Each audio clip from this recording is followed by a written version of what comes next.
Okay, so this will be all about how to take our waste, our kitchen waste, our greens waste, and turn it into food. And so the reason I do this is because I grow my own food. And so, and for that matter, I also appreciate not sending so much to Miramar in order to be composted. Some of it certainly goes that direction, but I really enjoy keeping it here on my property and amending my own soil with it.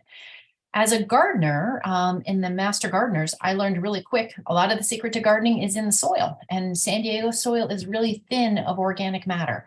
And so composting is a great way to amend it and make it more nutritious.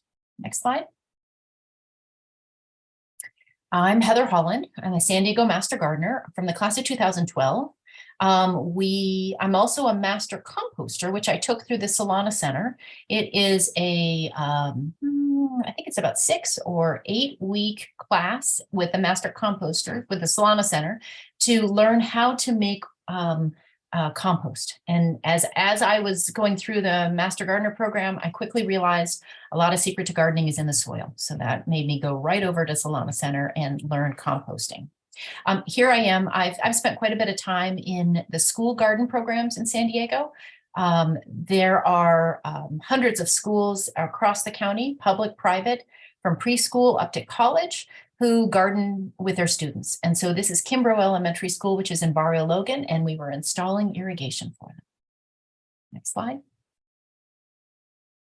Okay, Master Gardeners we are volunteers that educate the public on how to garden. We're trained by UCCE, which is University of California Cooperative Extension. We're also supported by the county, a little bit of some of the federal support. And what our goal is to protect our local farmers. San Diego County has more small farms than the rest of the nation. And so our goal, our role is to provide some gardening best practices in order to assist the farmers and keep our gardening so that we're using less resources and less pesticides and such to protect the systems that are here. Next slide. Okay, our agenda today is I'm going to go over some of the changes that have happened in organic matter recycling. I'm going to chat a little bit about compost and what it is. I'll give you some general compost instructions, and then I'm going to detail 4 different ways to compost with more focus on vermicomposting because it is so easy to do anywhere, whether you have a large yard or a small yard or a condo. Anyone can vermicompost.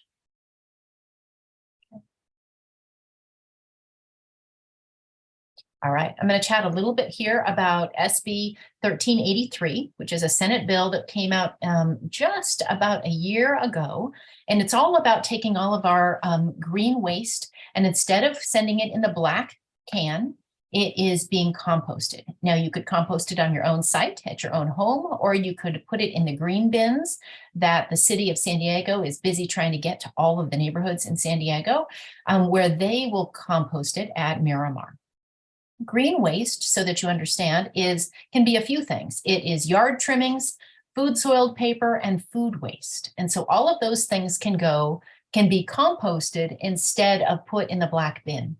And the reason, of course, we're doing that is because as organic matter gets buried, it creates some methane, and we're worried about the methane in our environment. And so changing this over and composting it instead of burying it in with our landfills is a way to reduce down the amount of things we put in our landfill, but also to make that matter usable. So we're going to chat a little bit. I'll tell you a little bit about that. If you notice in the bottom right-hand corner, there's that small bin that's going into the big green bin. That's the change that San Diego has been doing in the last year. Depending on what neighborhood you live in, it depends on how far along they are in that process.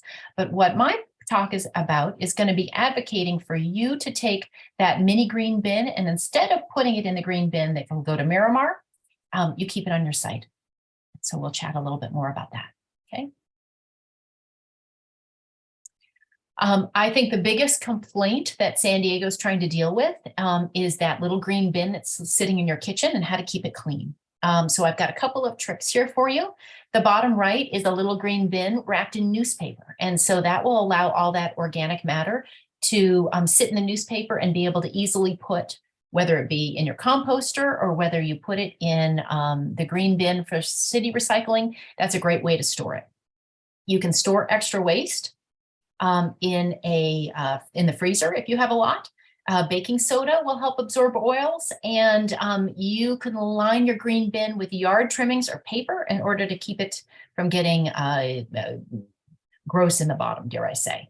That top left-hand corner is a little vase with a funnel put in it with apple cider vinegar in it. And so when you have, when you're storing green waste in your kitchen, such as this, sometimes the fresh fruits and vegetables will have gnat eggs on them. And so that little contraption on the top left will help you manage gnat populations. Okay, next slide. This is a little bit of information about when recycling begins in San Diego, and it is based on your trash collection day. I live in Scripps Ranch, and my collection day is Tuesday. So technically, this compost program doesn't start, or it's not supposed to be in effect in my neighborhood until July and August of this year. But many of you have already started. Okay. All right, I'm going to chat a little bit about what is compost. Compost is considered a natural recycling process, but it actually needs some management. When I think of simple decomposition is what happens without interaction. But with compost, you need to manage the process a little bit and add organic matter, air, and water at the right time to encourage the microorganisms to break it all down. What I love about compost is compost creates healthy soil without chemicals. Our San Diego soil has low organic matter. If you think about the organic matter in a forest floor, it's 4% organic matter. San Diego has less than 1%. So in San Diego, if you're not going to be planting all natives, compost helps add more organic matter to our soil in order to grow plants that aren't native. So this compost benefits our soil and benefits the plants in our area.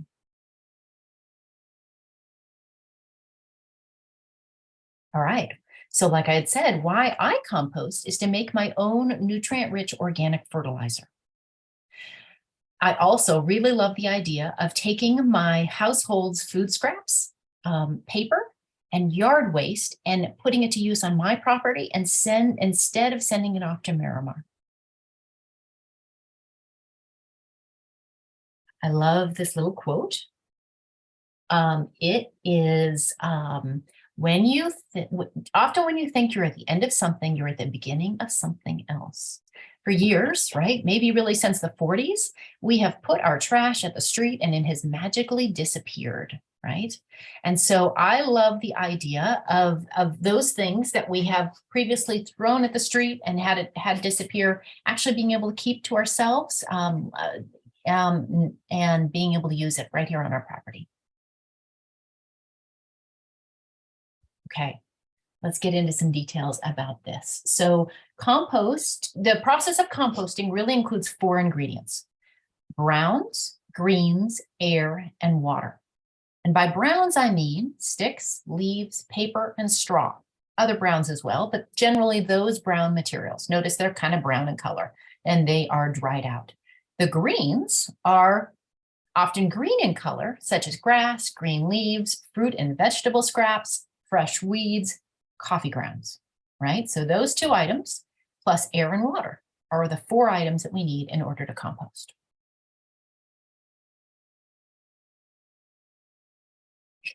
The secret is getting those brown and greens to be in the right ratio. Depending on what you're doing, you need about a 30-to-1 brown to green ratio.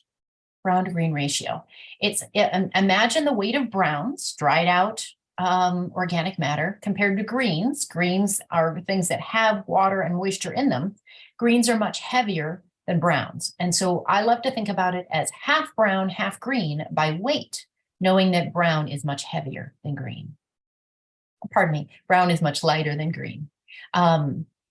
This takes a little bit more about what kind of carbon to nitrogen ratio is in compostable materials. So you can see that you could kind of get into the weeds a little bit about how heavy in carbon or how heavy in nitrogen something is. So if you think about it, that cardboard is heavy in carbon, you would possibly, if you had a lot of cardboard that you wanted to compost, you would offset it with materials that are higher in nitrogen. Right. And so if you were also thinking about, and so I really love to do newspaper and office paper in some of my composting, since we have quite a bit of that. So you can see it's about in the middle of the carbon ratio. And then if you're using kitchen scraps and grass clippings, you're also right about in the middle of that. So I don't get too detailed in this, but just know from looking at this chart that some materials are higher in carbon and other materials are higher in nitrogen.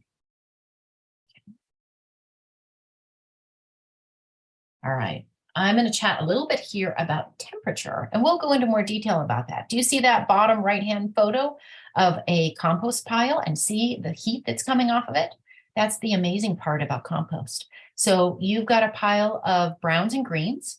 It is moist. You've added moisture and you're turning it, which is how you're adding the air to it. When it is the right 30-to-1 ratio, it spikes in temperature. And so that's the chart there that shows the spike in temperature. That will, the oxygen that's there is what is feeding those beneficial organisms. As the organisms eat through that material, it starts to cool down. And that's why you turn it again, so that those organisms can find new material to eat, and the temperature spikes again. It eats its way through it and then cools down again. You turn it again. So you do this repeatedly until you have the material has eaten through the browns and greens. Your optimal temperature for a compost bin is 135 to 160 degrees. At that higher temperature, that is when microorganisms have broken down pathogens and weeds and some of those different things. Getting that temperature correct takes a little bit of energy and a little bit of time. And so we'll talk about ways to go without having to worry too much about all this temperature, but know that this is what's happening in a compost pile.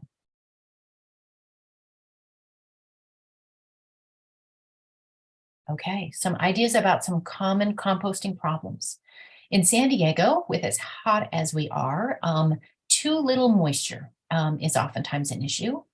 Incorrect ratio of ingredients, so you don't get your 30-to-1 ratio correct on carbon to nitrogen. Your optimal compost pile size is 3 feet by 3 feet by 3 feet, and that gives you enough volume to have enough heat going on.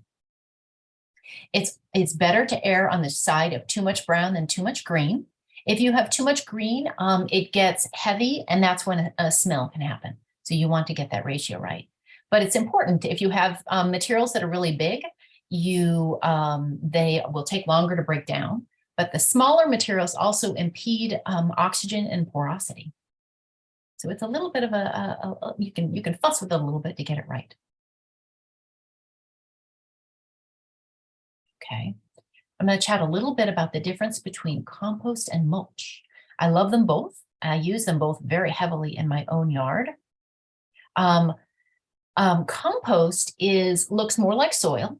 Notice that there are still sometimes some bigger chunks in it, but it looks more like soil. It'll also be warm to the touch, right? There's organic matter and things going on in there. It feeds the soil today, and it can be dug into the soil to help amend your soil. Mulch is drier. It doesn't have as much heat in it, and it sits on the top of soil. In my house, it's 4 inches thick, and that helps keep the soil moist and will break down and feed the soil in the future. So mulch is tomorrow's compost versus compost is in the soil now to help improve it. Okay. I'm going to go into detail about 4 more composting options. You guys have some general ideas about how to compost. I'm going to chat about 4 options here. We're going to go through compost in a hurry, which is how to make compost in as quick as 2 to 3 weeks. Active composting, which is the most standard kind of composting, and that would take between 4 and 6 months. Passive composting, which is the lazy person's compost, and you throw it in a pile and run. That would be about a year. And vermicomposting, which can happen in 4 months and is easy to do anywhere.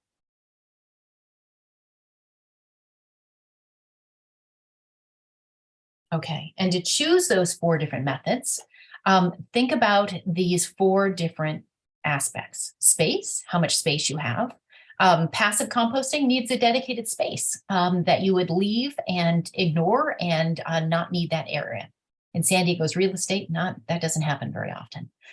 Time, passive composting takes a long time, right? Could take a year. Compost in a hurry also requires a time input. That needs daily turning. Harvesting worms, if you chose vermicomposting, would also take a little bit of time depending on the method that you're using. And muscle power. Active composting requires turning. Compost in a hurry requires daily turning, right? The active composting can be a pretty big bin that would need some strength to turn. And obviously, in all cases here, you need the availability of materials. Okay, I'm going to go through compost in a hurry a little bit more. Compost in a hurry is pretty magical. The idea of making compost in 3 weeks is awesome. The material size needs to be between 1/2 inch and 1.5 inches, so pretty small and pretty uniform. You want to follow the 30:1 carbon to nitrogen ratio. You want to keep the pile moist but not too wet. So when you grab a handful of it and you squeeze it out, it should feel like a wrung out sponge.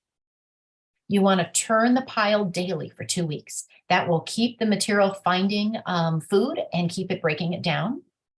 You don't want to add additional material after the pile is started. So you fill it full of greens and browns, and they're in the ratio that you're looking for, about 1/2 and 1/2 or 30:1 in 1/2 and 1/2 in weight. And then you don't add more to it. Every time you add more to it, it resets the clock. You want to check the pile after 1 to 2 days to make sure it's heating up. If you put your hand in the middle of a compost pile, it is nice and warm. There's a really cool compost thermometer that's about 30 inches long that you can stick in there and you'll find the temperature, which is a really great activity for schools composting. When you're using compost in a hurry, you only use vegetarian manures because you're trying to get it done in 3 weeks. And in case it doesn't all break down, you don't want to cause any problems.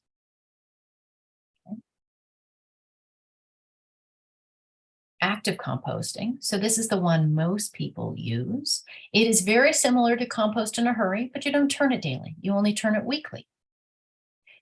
Every time you add new material, it resets the compost process and it'll slow down the pile. What's included there is a compost thermometer. And if you're going to place weeds or pathogens, and pathogens meaning maybe powdery mildew that's on plants, if you're going to put those in your compost, you do need a compost thermometer to make sure you're getting it to the right temperature so that you're killing those pathogens.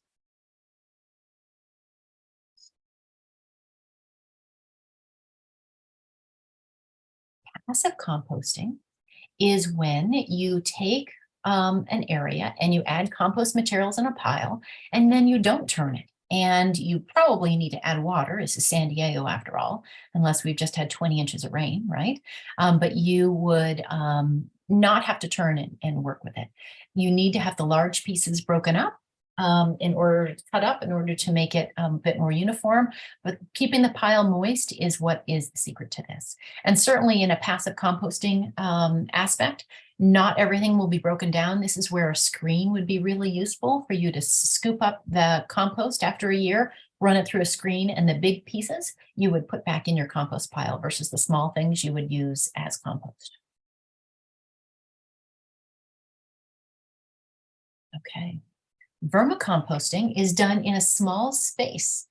This is a bin that you would add browns and greens and air and water, just like any composting, but you're also including worms in your compost. And these worms will do the work in order to break down those materials with a lot less input from you. And we'll go into more detail about vermicomposting because it is so easy to do. Okay, I'm going to go over a little bit of some of the different containers. You've seen some of the containers through this presentation.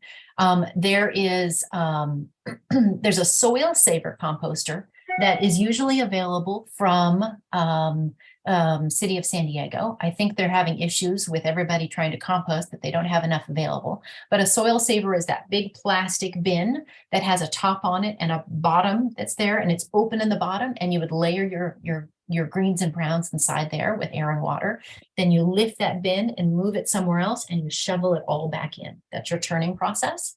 What you see here on your screen is on the left is a 2-bin that should be a 3-bin compost section. And oftentimes what that is the first one is browns. Then this second one that you're looking at now would be, those would be your green materials. And then the third one, pardon me, is your brown materials. And then the third one is the compost process happening. So the nice thing to have 3 different bins is you can have them in different stages and have them working. So you would have them, so oftentimes with composting, when you've got your greens and browns and you have it set and ready and going, every time you add more materials, you're resetting the clock on the whole thing. So you don't want to do that. That's why a 3-bin is awesome, because you can stage your browns until you have enough greens to start a second one. Notice that on that one, I'm sorry, back one. On the composting do not disturb, that's the point of that there.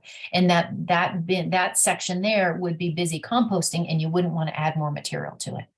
On the right side there is a wooden bin that kind of lifts off in segments, and that would be an easy way to lift it and move it to another spot to shovel it over. The bottom right-hand corner is a little segment of hardware cloth, and I want to introduce hardware cloth to you. Hardware cloth is like chicken wire, but it has smaller holes. And chicken wire has bigger holes that mice can come through. Hardware cloth can either come in a 1/4 inch or a 1/2 inch size. If you use the 1/4 inch size in the inside of your compost bin, little critters cannot move in, right? And so that's important as you're composting and making sure that you're not providing a bedding for mice and rats. Okay, next slide. The worm containers that we'll go into more detail. On the left here is a can of worms. Last time I looked, that's about $120 or $150, which is a lot of money for taking care of waste. But I will say I have a soil saver, or pardon me, I have a can of worms, and it's very efficient. I'll explain it in more detail in just a moment. On the right side, though, is a great way to get involved in worm composting for really inexpensive funding. You need 2 10-gallon Rubbermaid bins. Notice that they're opaque and you can't see through them, and you have a lid. And then in the inside bin that's there are holes drilled for aeration. There's also holes drilled in the bottom of it so that any of the moisture can leak out of the top bin into the bottom bin. Okay, so that's an easy way. Last time I priced that out was about $15 for 2 bins and a lid. So it's wonderfully inexpensive. There is a little bit of processing time in that you have to harvest the castings in there, and that's why the one on the left is awesome. The can of worms, imagine this in layers. The bottom layer is your moisture layer. You notice there's a spigot that you can drain it out with. Then I'm going to say layer 2. So we're counting from the bottom, layer 1 and then layer 2. That is where you would have your shredded paper and food and your worms. And as they eat through, their moisture will drip down into the bottom layer, which you'll drain out with a spigot. And then after 4 months of feeding and bedding, then you move them to the next level. And so all you simply do is start putting bedding and food in level 3, and they will move themselves up because there's holes in the bottom. So that makes it really easy for them to move up, and then they start feeding on level 3. They eventually move from level 2 all up to level 3. It takes them about a month. And then you take that level 2 and you use that in your garden in order to utilize the worm castings. Notice there's a level 4, 1, 2, 3, 4. That's just a lid. And it's important that worm containers have lids. And we'll go into more detail on this, but that's a nice introduction for the worm containers. Okay, I'm going to chat a little bit about some compost tricks. First of all, if you are only advanced composters should add material that include weed seeds or pathogens. If you are adding weed seeds or pathogens, so powdery mildew or anything that may have disease on it, you need to get your compost up to 130 to 160 degrees. So in general, just skip it. Put that in the green barrel and send it to Miramar. Miramar can figure it out. You also want to stockpile your brown material until it's needed. It is great to store in a trash can.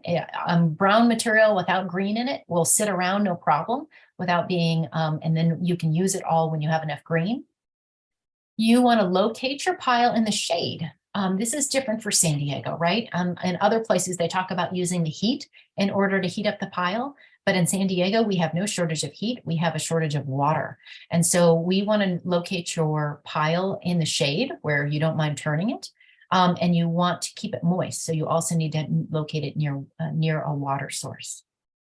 Know that your pile may finish at different times. So say you've got greens and browns and you're going to do active composting and you've got half green, half brown.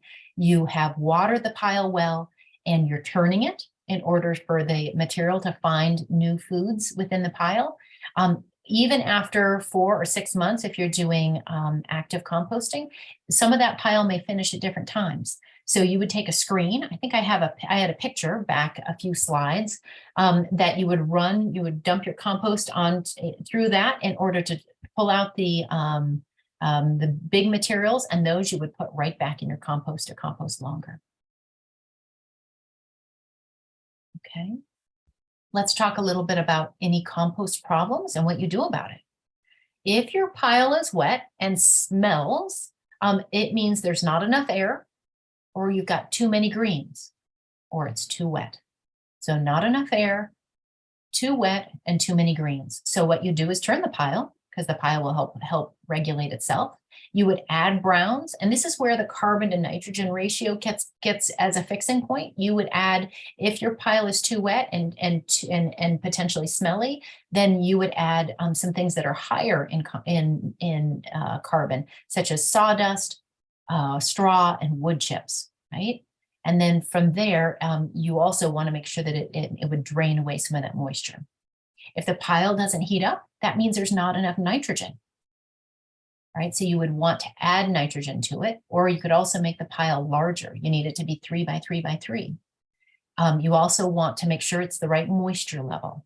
So if you stick your hand in your pile and it's not warm, that's where adding grass clippings or green materials from your kitchen would help increase that heat ability there. You also want to make sure it's moist enough, as moist as a wrung out sponge. So if you grab a handful of it and squeeze it out, it should just have a couple of drips of water that are coming out of it. And if your pile is damp and sweet smelling but doesn't heat up, you need to add greens, add the nitrogen to it, such as grass clippings and food scraps. If your pile is attracting animals, then they're probably going after meat or dairy products that have been added. We'll talk a little bit more about what you do and don't add, particularly in vermicompost, or your food scraps are not well covered. So you definitely want to bury those in your compost. Okay, let's go to the next one.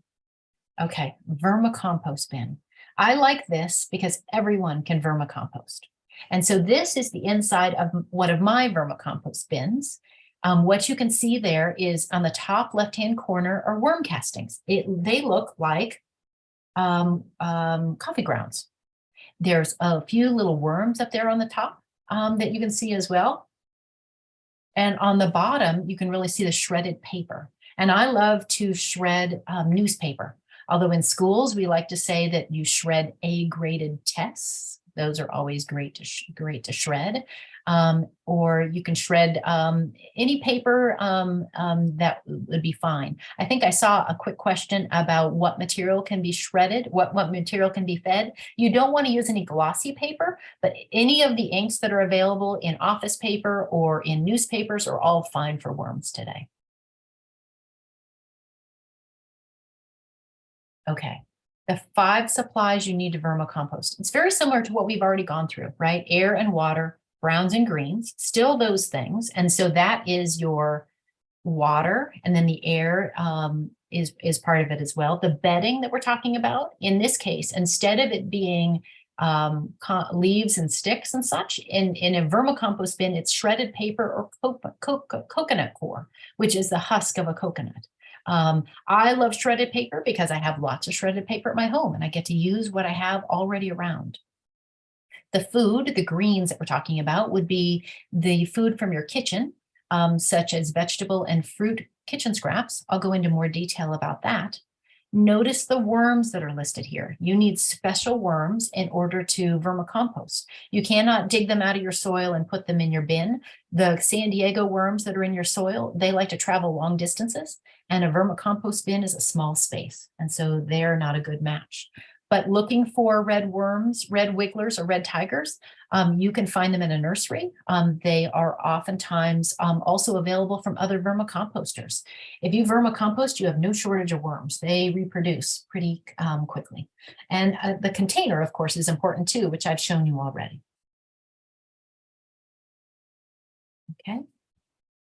All right, so suppose you're going to vermicompost. Where do you want to keep your vermicompost bin? It needs to be out of the sun. So it could certainly be outside. It could be in a garage. It could be under a kitchen sink. You want it to be, if your temperature is comfortable, your worms will be comfortable. They need to be between 55 and 79 degrees. In San Diego, vermicomposting can be done year round, lucky for us. And again, they can be kept inside or out. I keep my worms here at my house in a shed, despite the fact that my shed gets pretty warm. They endure it amazingly enough. I have no doubt it's probably a little above 79 degrees, but they seem to make it through it. When it's a really hot summer, I'll move it to my side yard and keep them outside. I don't keep my worms in the house. I like them outside, and you keep a thick layer of shredded paper on the top of your worms, and that'll keep any gnats from being a problem.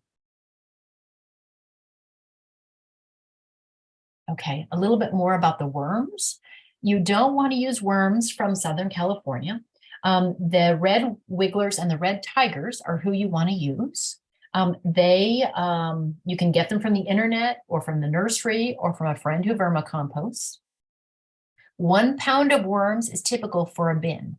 That's usually what we go through. 1 pound of worms will eat half a pound of food daily, right? So they're voracious, which is awesome.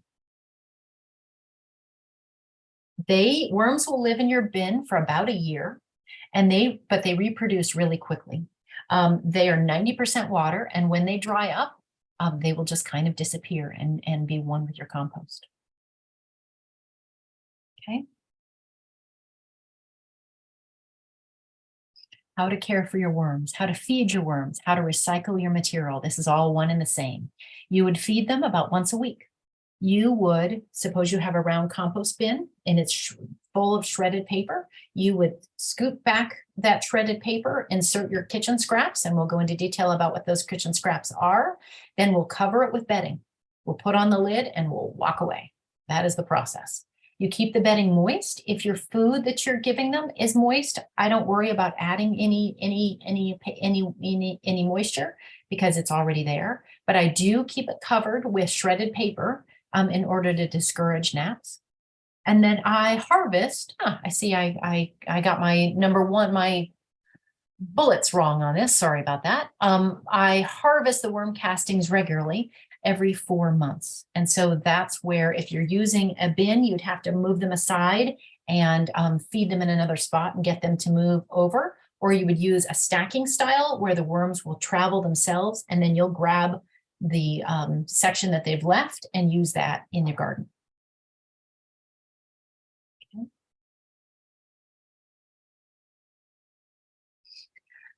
Worms need bedding to survive. So when we think about the 4 items that were needed for composting, right? Air and water, and then browns and greens, bedding is the brown that they use. I use shredded newspaper because I still get the newspaper and I have lots of it. It's awesome to use any paper that would work other than the glossy papers. You want to avoid that. They'll eat this material over time and they also use it as bedding. You could also include a handful of coconut core, which is coconut shell fibers that you get from the nursery. I don't like to buy something in order to compost. I like things free. The whole point of composting in my mind is to take free materials and make something awesome out of it. Coconut core, if you buy a compost bin, it will probably come with a block of coconut core. I think it helps in the consistency of your vermicompost, but it's not a necessary ingredient. You want your compost, just like whether you're active or passive, you want it to be as wet as a wrung out sponge. You cannot have the worms sitting in moisture because they breathe through their skin. So if they're sitting in moisture, they'll actually die, right? When it rains, all the worms come up to the top of the soil because the soil is wet. That is no different in a compost bin.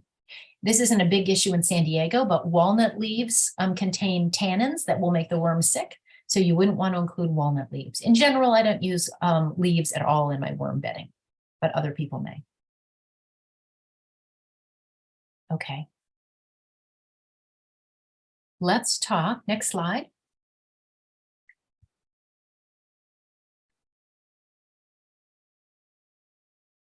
What worms love to eat. So these are the favorite things that worms enjoy processing in a compost bin: coffee grounds and filters and tea bags, eggshells. So eggshells, worms have a gizzard. And so they actually pull in organic matter and they grind it up in their gizzard. The crushed eggshells. So when I break an egg in my meal, I will take that egg and squeeze it and then drop it in my compost bin. And that breaks it up enough for the worms to be able to process. But the worms pull that eggshell into their gizzard and they use that to grind up their food materials. The fruit and vegetable scraps that they love the most are melon, banana, and avocado. That's just like me, actually. You want to feed your worms when their previous meal has disappeared, right? So that it may be a function of how many worms you have. I feed my worms every 5 to 10 days. And so I'll pull the bedding back, I'll put in my greens, I'll cover it up, and then I'll walk away. That's the process for that. I add more shredded newspaper when the bedding disappears or if it gets too wet. The more variety of food for your worms, the more diverse your nutrients are as castings. So if you eat a variety of foods, your worms will too, and it'll provide you more nutritious castings. Okay. Things you don't want to feed your worms: meat and bones, oils, and dairy products. Now, worms can process all of these things, but you don't want critters who will go after these things. And so that's the reason to avoid those. So use the green recycling bin that goes to Miramar to process meat and bones, oils, and dairy products. I put those in a newspaper and I stick them in my green bin, and away to Miramar compost they go. Also, you only want to feed in small amounts to your worms: citrus rinds, broccoli, and onions. All of those are not good in huge volume. So if you have an orange tree and you're juicing your orange tree, and for brunch for a get together, you don't want to provide them a dozen orange peels. That would be too much from that oil. Okay, let me chat a little bit about who lives in the worm bin with you. And this is also true for active and passive composting, right? It's not just, there's a lot of creatures going on in your compost in order to make it work. Some of the common things that are in a worm bin would be sow bugs and pill bugs, fungus, there's mold, there's little tiny potworms, tiny little white worms, springtails, millipedes. They all work together to break down your food. The Centipedes, which are denoted there, they'll prey on worms. So if you had any centipedes in your worm bin, you'd want to pull them out. I've actually never had any, but it's just something to be aware of. Okay, let's chat a little bit about when to harvest your worm castings. Worm castings can be harvested after 3 to 5 months of feeding. So if you had that multiple layer bin, right, the bottom is the moisture that you're draining off. Level 2 is where your worms and your bedding and your food is. You are feeding them there for 3 to 5 months. You're ignoring the other layer that's there. Then after 3 to 5 months, put it at average of 4, you go to the next layer above and you add shredded paper to that. Then you start to feed there. Those worms, there's holes in that layer, and the worms will go up on their own and they'll go in and find that food. It'll take them about a month or so for them to make that transition. And just like people, not all the worms are going to do it. Some of the worms are going to stay down below, and those worms and that will go and be used as castings. And then so the worms will travel up, they'll work on that new bedding and new food. And then that bottom layer, layer 2 is what you'll take and use in your garden. It's awesome on houseplants. It's great on, if you're growing food, great on fruit trees. It's actually great on everything. I would just use in small amounts on natives. Everything else would happily enjoy it. There's also something called worm tea. And know that there's 2 kinds of worm tea, or there's 2 liquids that come off of worms. When we're talking about that compost bin that is the multiple layers, the bottom is a spigot. That spigot will drain off worm leche, if I'm pronouncing that correctly, and that is undigested material. I don't use that as worm tea at all. I would dump that on citrus because it does have some nutrients in it, but it may have unbroken down food material. So the USDA does not recommend using that. So the material that drains off of a worm bin, I would dump that on citrus. I would not put it on anything that doesn't have a trunk, right? So you could use it on pollinator plants or trees or something that has a trunk that will process any possible contaminants there. If you wanted to do worm tea, that is taking a scoop of finished castings, putting it in a bucket, and letting it soak. I see the bottom of my thing is a little bit cut off, but that would be what you'd want to do if you wanted to make worm tea. Honestly, I don't worry about worm tea. I just love the castings. So I don't worry about any of that. I take the leche and put it on my citrus trees. I take the castings and I feed my raised bed edibles with the worm castings. It is considered an amazing fertilizer, and it is also really great for seed starting if you wanted to add it in with seeds. Okay. Next slide.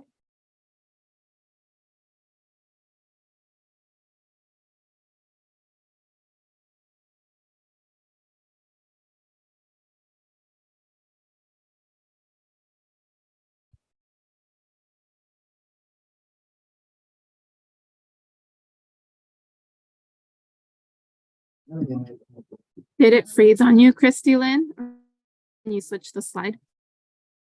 Yay! All right, awesome. All right. So a few little vermicompost problems and solutions. Really, I don't have any issues with my compost bin at all.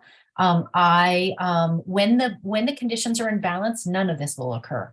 My bin is not smelly whatsoever. If I take a scoop, so the compost material that sits on my kitchen counter, that gets gross, particularly when I'm not paying attention and I'm not getting it out quick enough. But when I get it to my worms, the worms process that so quickly and so well, there are no issues and problems. So you shouldn't have a smelly vermicompost bin at all. If you do, you're feeding them too much. It would be too much. They can't process it fast enough. I actually have 2 vermicompost bins. For my family of 3, we eat a lot of greens. It works really well to have 2 compost bins. If you had ants, this is San Diego, and we are a giant ant colony. If you have ants in your compost bin, you could use a little moat in order to keep them from going up into your bin. But it also means that that your bin may be too dry. And if you spray your compost bin, your vermicompost bin with water, it should help keep the ants away. Gnats or flies would definitely be the biggest downfall to all of that, and covering it with shredded newspaper is the solution. And other bugs are just part of the material, part of the process. If the bedding is too wet, then you add more bedding, right? If the worm bin is too wet, you would add carbon in order to help dry it out. Also, make sure there's not standing water in the bottom of your bin, right? You don't want, the worms are not aquatic. They need to dry out. They need to breathe through their skin. I shouldn't say dry out. They need to stay moist, but they can't be soaking in water. And if the food is taking too long to be eaten, the bits of food are too big. And so, for example, banana peels are something that I love to feed my worms. I will take the banana peel and I'll chop it into, well, maybe one banana peel would be chopped into six pieces. And I would cut that. So I'd cut that up before I give it to the worms. An apple core, maybe I'll cut it in half before I give it to the worms. But the smaller pieces will allow the worms to be able to take it down more quickly.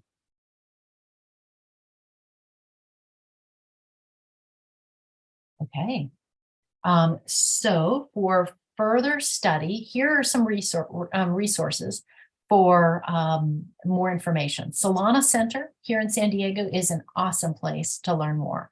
They have a master composter program that I told you about. It's a great program. It's really allows you to build a bed in person and really get through it and get lots of details about it.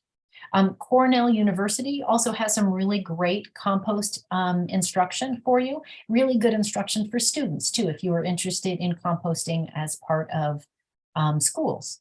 Worms Eat My Garbage, I believe, is from either the late 60s or the 70s. That's an awesome book, a fun read. And then our own Lauren Nancaro has a great book called The Worm Book. And so those are great books to learn more about. Solana Center, the top one, will not just go into worms. They also talk about the different methods of composting. And I'm wondering if you have any questions at the next slide.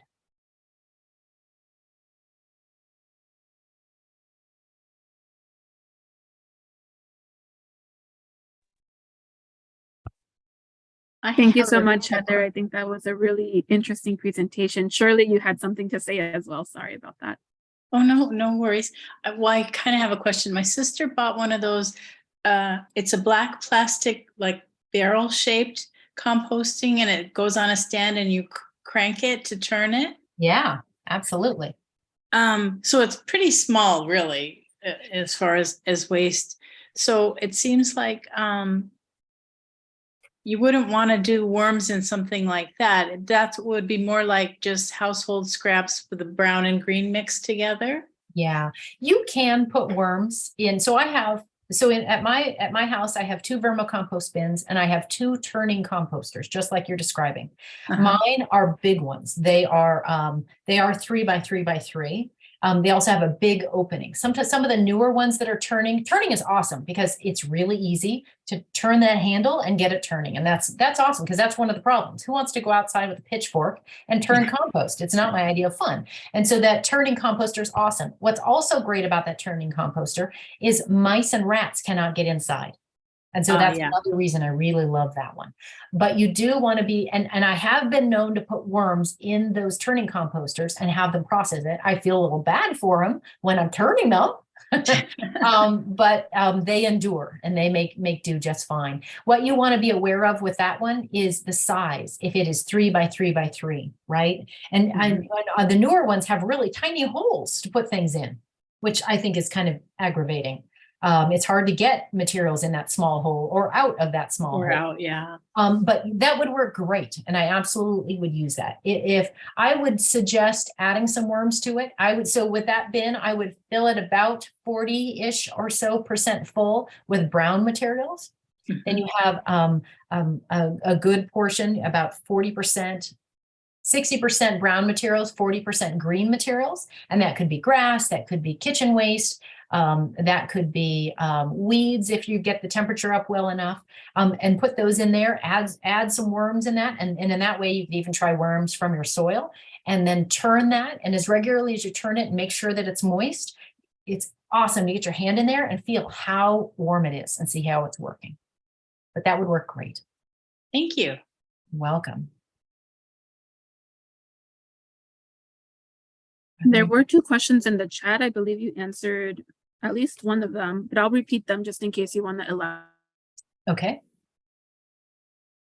a little bit more. From Liz, when you compost at home, does that give off methane? You know, Liz, that is an awesome question, and I don't have a quick answer to that. There is a methane that is given off. So there's a really cool digester that is at one of Chula Vista High School has a really interesting digester where you put in green and brown green materials, and the methane that comes off of that, they actually use to cook food in an outdoor kitchen. So there absolutely is methane that's given off. I need to research that more. I don't have a good answer for you. My understanding is that when you bury the green materials in the landfill, there's a lot more methane given off at that point. If you drive around Miramar and Convoy, you'll see pipes. Those pipes are actually gathering that methane and to be able to power the trucks, which is awesome. Yeah. Pretty interesting. Yes. Yes, that's fantastic. But I am guilty of, I need to look into that more. I don't know for sure. Thank you. Mm-hmm.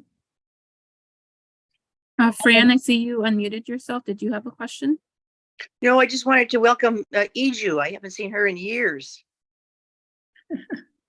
Great. And yes, I think the other question you answered might have been, what about the amount of ink on paper and office papers, envelopes? Is that a negative? No, thank goodness it's not. They are all soy based, is my understanding, both on newspapers and anything that is, bills and such that come to our home. What I would just avoid is glossy papers. So those you would skip, but otherwise the rest of them can all be composted with worms or in bins. All of that will work. Cardboard, right? We have an Amazon problem, right? We get a lot of cardboard anymore, particularly post-COVID, and that cardboard can be shredded up and put in your compost bin. And if you remember right, the carbon to nitrogen ratios, that one's a really high carbon ratio. So you would want deeper greens in there in order to help offset it. So that would be where you would have green grasses and such that would be higher green levels to help offset it. I think coffee grounds also were pretty high, if I remember right. What do you think? Are you willing to try composting, or is it still a mystery? Gonna try it. Awesome. I already do. I'm a big composter, and I've got one of those black plastic active Compost bins? Yeah, the trouble is, of course, you do have to turn it by hand, but there you are. Yep. Well, a little bit of arm workout for you, right? Yeah, exactly. Yep. Did anybody try bokashi? Has anybody done bokashi composting? So bokashi composting is kind of what I did before Scripps Ranch, which is where I live, had where we were supposed to put the green bins, and that's putting your I compost and I vermicompost, so most of my greens are going there. But the bokashi is the meats and the oils and the bones that you would put in a 5-gallon bucket with a tight lid. And then you add grains in there. I can't think of the grains offhand, but there's a special grain that you use with it, and the grains will help break it down. And then after that bucket is filled up and you continue to add the grains to help break it down, then you dig a hole in your backyard and put it in the hole and cover it back up. Now, of course, my dog named Winston thought that was a great deal, and he went and dug that up. So I'm not doing bokashi anymore, particularly with all the coyotes around my house. And so instead, all of those materials go in the green bin for Miramar to deal with. But bokashi there's lots of information on Solana Center about bokashi if you're up for a challenge. I think it's out of Japan. That's fantastic. Are there any other questions from our audience members today? If not, I see that Heather shared her email down here. So thank you so much for that. Yes, a lot of good info. I agree. Well, I have thank a you sm- so much, Heather, for joining us. We really do appreciate this. You're welcome. Enjoy. Happy composting. Thanks Yes, so much. thank you.